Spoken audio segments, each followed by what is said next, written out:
Hola, thanks for tuning in. In today's video, we'll be picking up from where we left in the previous video, and we are still talking about creative writing as a viable tool for mass communication. In the previous videos, we have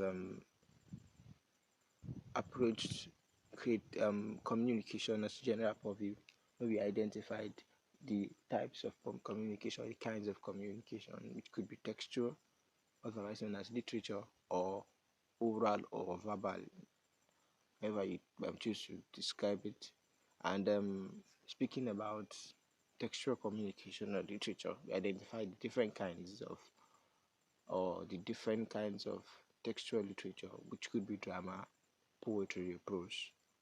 And speaking further about prose, we identified the different divisions of prose, which could be fiction or non-fiction. And harping on non-fiction, we identified non-fiction could be divided into two broad groups, which could be planned non-fiction and creative non-fiction. And as we've been speaking about creative non-fiction, we identified that creative non-fiction could also break into 4 different categories, which encompass different kinds of creative non-fiction. And these 4 divisions, so these 4 broad categories, are what we'll be talking about today. So these 4 broad categories are descriptive nonfiction, narrative nonfiction, expository nonfiction, and persuasive nonfiction. And here we go. So with types of nonfiction or categories of nonfiction, yes, because let's use categories because categories are more describe the context better. So the first category, descriptive nonfiction, is one kind of nonfiction, as the name implies, descriptive, that has to do with descriptions, how we offer descriptions to your readers, enable them to grasp or feel an experience, an object, a scenario, like they were there, even without having been there. The second one is the expository nonfiction, which you make use of your writing skills to share an opinion or share ideas or share realities that have not been discussed or have not been captured, or things that are not very common with the public, and sharing an unpopular opinion or sharing an unpopular information that people are not very aware of. So that's what makes it expository, as the name implies. Expose, you have to expose something that is not popularly known, something that is not very much in the public sphere. And the third one is narrative, and as the name implies, it's where you use your narrative skills or narration skills to introduce or to share an experience, an idea, a scenario, and whatever.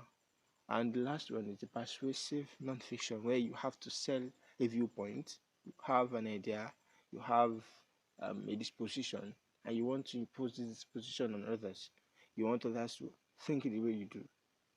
But to do this, you have to present your opinion in a way that they would readily accept it. For example, you believe that the first day of the weekend should be Thursday and not Friday. So if you're able to convince everyone that Thursday should be the first day of the weekend, then there's no reason why they would accept. So it depends on how persuasive your writing or your speech is. And talking about descriptive nonfiction. So descriptive nonfiction, as it's employs the 5 senses to help readers grok what the writer is saying. So to write a proper descriptive nonfiction piece, you have to make use of the 5 senses of smell, sight, hearing, tasting, and feeling. You harp on these senses to make readers grasp experiences, objects, feelings, and scenarios they have never come across. For example, you can describe a feeling that is not very common with your audience. For example, you are describing you've been abroad and describing how winter or summer feels or autumn feels to a Nigerian audience. You're trying to make them understand or feel what it feels like, or how it feels like to witness winter, summer, autumn, or spring abroad. So it depends on how best you present your experience, how best you present um your your ideas. So they tend to understand them and understand your description, feel the description, relate to it in a way that they feel like they were present, or they are present abroad, or they are present through these seasons. Just sensory language, vivid details, figurative language are vital ingredients of descriptive writing. Yes, when you're describing, you harp on the sensory skills or the sensory abilities of your readers. You describe it in a way that they can kind of feel it. They can feel, they can hear it. They are describing a sound. You say something ricochets. Someone who has never seen a bullet and you say, yeah, the bullet ricochets on the walls of your eardrum. They feel that this sound is a sound that is very dissonant, sound that disturbs the brain, or sound that disturbs the mind. So they feel kind of, hey, I do not want to hear the sound of a gun, or I don't want to hear gunshots, or I don't want to hear a bomb exploding. So this kind of sounds, when you create them with the right figurative language, your audience tends to grasp what you're describing. Examples of descriptive writing, or examples of descriptive writing would include features in journalism, feature stories. This is where you have to approach a story from a human angle, a human interest story. So you approach them in a way that even people who are remotely involved, or not even involved at all in slightest way with the occurrence or with the scenario, would feel the scenario and feel like, yes, this happens, or this is why it happened, or this is how to prevent it or avert further occurrences of um experience or whatever it is. Same goes with memoirs. Memoirs are like a personal description, a personal um, recounting of an experience, a particular experience that you came across. For example, Professor Wole Soyinka's The Man Died, a memoir of his days in prison. He just described the days he spent in prison. A memoir means it's like a mini biography or a mini autobiography of one's life or whatever it is.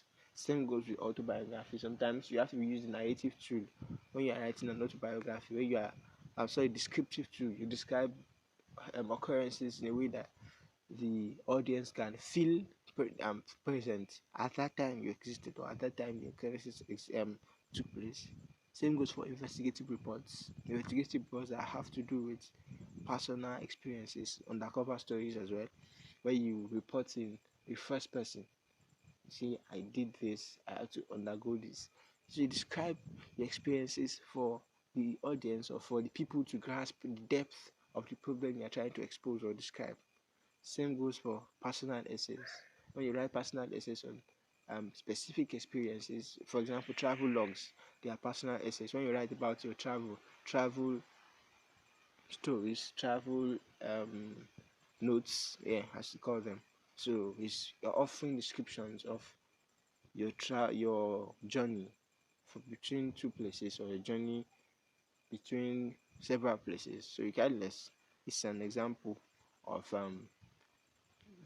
descriptive nonfiction. So we have expository nonfiction.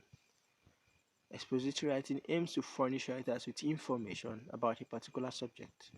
So research is an integral part of expository pieces, as you do not want to confuse your audience with incomplete information on a topic which they were completely oblivious. Yes, like I said, expository writing has to do with introducing audience to something they were not familiar with.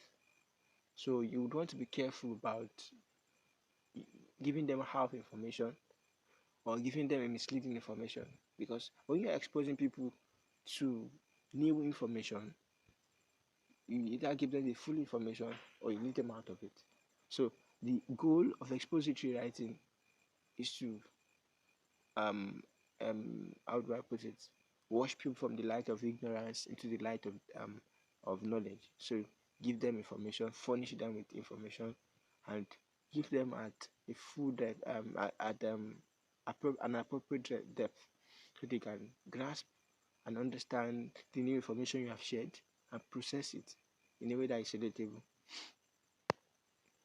So examples of expository writing include academic papers and to a fair extent investigative stories, travel logs, memoirs, autobiographies, etc. Like we mentioned earlier, a travel log can be descriptive. It can also be expository.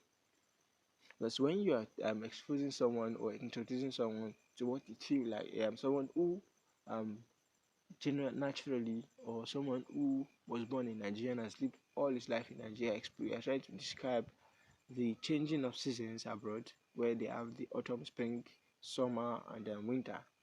You're describing these seasons to the person. You are exposing the person.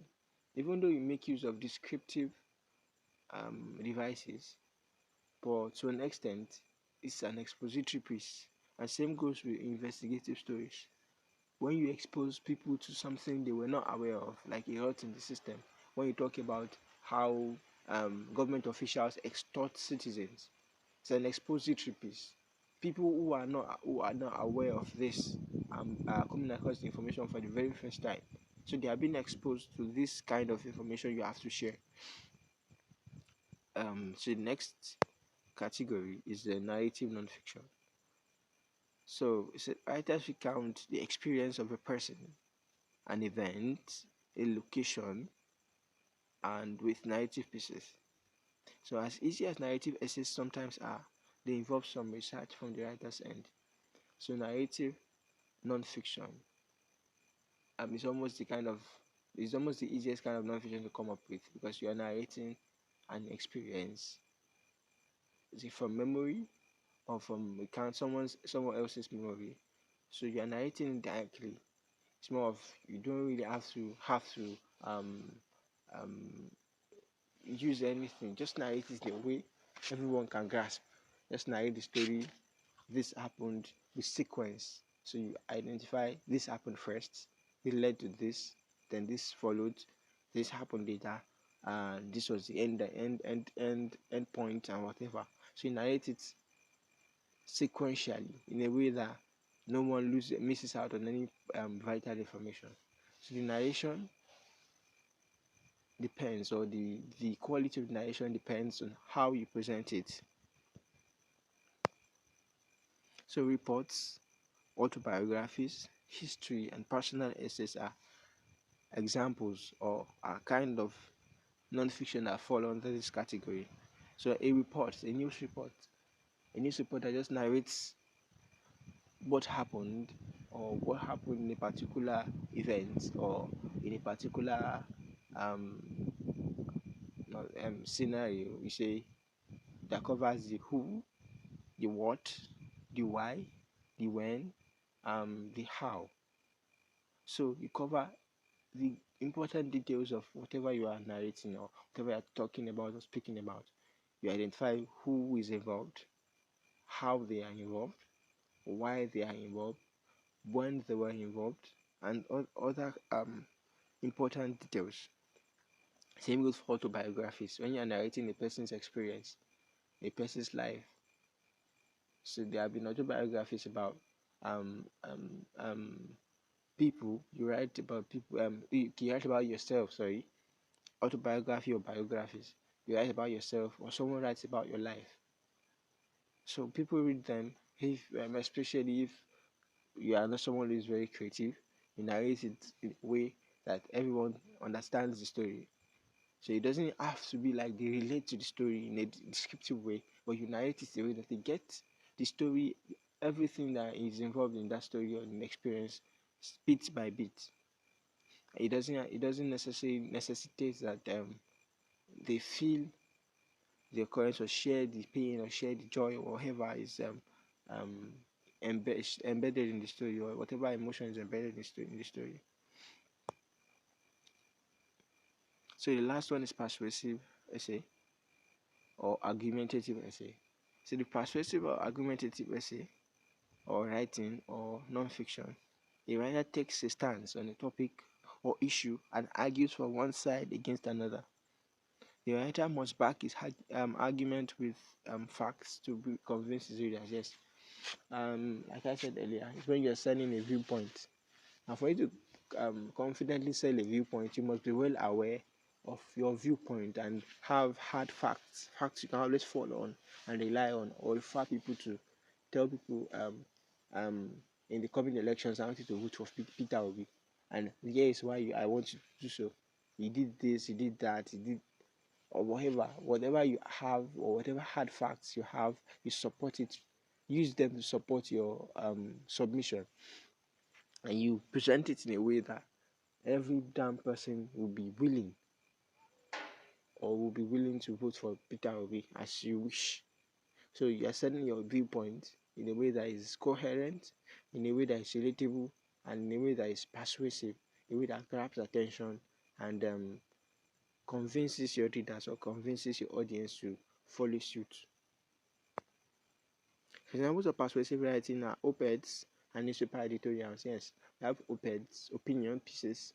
We have opinion pieces or columns on newspapers. We have Sam Omasheye in Nation newspaper. We have Dr. Gani Bambushi with the Business Day. We also have David Hundeyin with Business Day. So they write opinion pieces about occurrences or trends in the country, and they try to sell their viewpoints.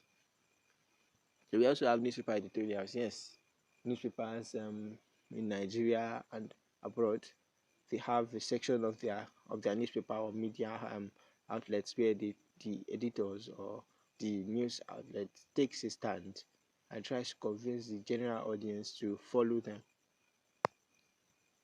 So kinds of non-fiction.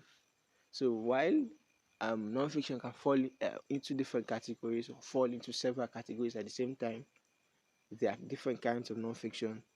They could include the plain fiction non-fiction and the creative non-fiction, as we have discussed. Okay, as I mentioned at the beginning, um, yeah, this is a chart showing how non-fiction is divided into the plain, the creative category. So plain non-fiction, also known as bland non-fiction or factual non-fiction. While non-fiction is completely factual, the factual non-fiction has to do with solely facts and little creativity. So it usually requires plain language, less adventurous use of words, and a relatively lower level of creativity. And why it is like that is because you do not want to confuse your audience with figurative language. You do not want to say you train cats and dogs. If one is to take it literally, it will mean like cats and dogs fell from the sky, and it's not relatable. It's not something you can describe to someone and you would immediately understand. But it's because a figurative language, it's not literal. But when you say it rained heavily, someone can relate to that, and that's why you don't want to use ambiguity or vague words or um, confusing vocabulary in plain non-fiction. And there are many forms of bland non-fiction, which include academic writing. Yes, in academic writing, you do not want to confuse your readers. You want your ideas to be as relatable as convincing as possible. Same goes for biography and autobiography. There's a limit to how well you can use figurative language, or how much you can use figurative language in biographies and autobiographies. Same goes for history. You don't want to say something that will confuse people. Um, Same goes for journalistic articles. as a journalist, you do not want to be so how do I call it? You do not want to be so tilting to the creative side that you forget that the essence of journalism is to inform the audience.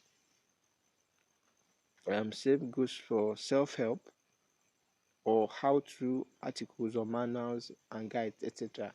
So these are, you are trying to explain or explainers, yes, explain the step-by-step or the step-by-step execution of a task or an activity, and you do not use language that is so ambiguous, and then in a way that you lose your readers or lose your audience. So your audience have to be the factor or the factor that influences your use of language and your choice of words. And that's why this is called, or this kind of non-fiction is referred to as bland non-fiction, where you are not allowed or you are limited, you have limited allowance to explore your creative options because it could affect the comprehension on a general level. This is where we draw the curtain. We'll continue from here in the next video. Thank you and au revoir.